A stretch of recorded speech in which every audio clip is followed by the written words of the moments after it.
Doctor Sarvepalli Radhakrishnan Bible చదివాడు, భగవద్గీత చదివాడు, వేదాలు చదివాడు, పురాణాలు చదివాడు, భాగవతం చదివాడు, భారతీయ శాస్త్రాలని ఔపోసన పట్టాడు, పాశ్చాత్య విద్యలో ఆరితేరాడు, భారతీయ విద్యలో కూడా ఆయన నిపుణత సాధించాడు.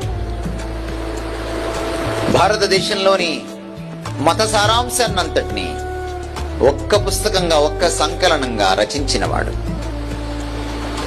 తన శిష్యుడు ఒక రోజున నాకు ఒక మంచి గురువుని పరిచయం చేయండి సార్ అని వస్తే, అతను కేరళ సనాతన బ్రాహ్మణ కుటుంబం నుంచి వచ్చినటువంటి సుధాకర్ పిళ్ళై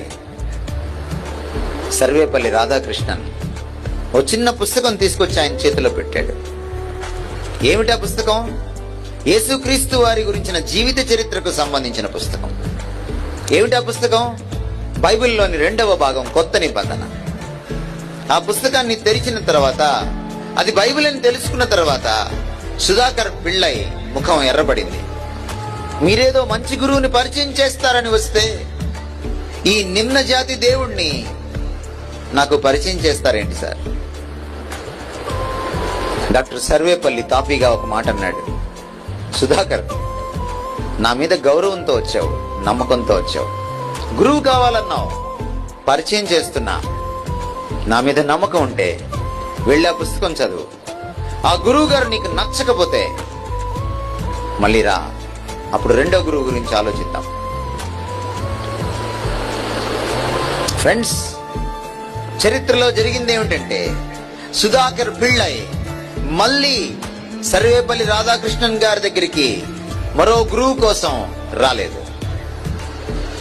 ఆ పుస్తకాన్ని చదివాడు, ఆ బైబిల్ పుస్తకాన్ని. సుధాకర్ పిళ్ళై అనేటువంటి సనాతన బ్రాహ్మణుడు పాల్ సుధాకర్ గా పేరు మార్చుకున్నాడు. యేసుక్రీస్తు శిష్యుడయ్యాడు.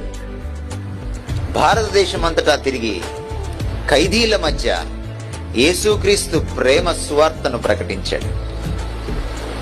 ఆ సేవలోనే నిమగ్నమై చనిపోయాడు. నిజమైన గురువు,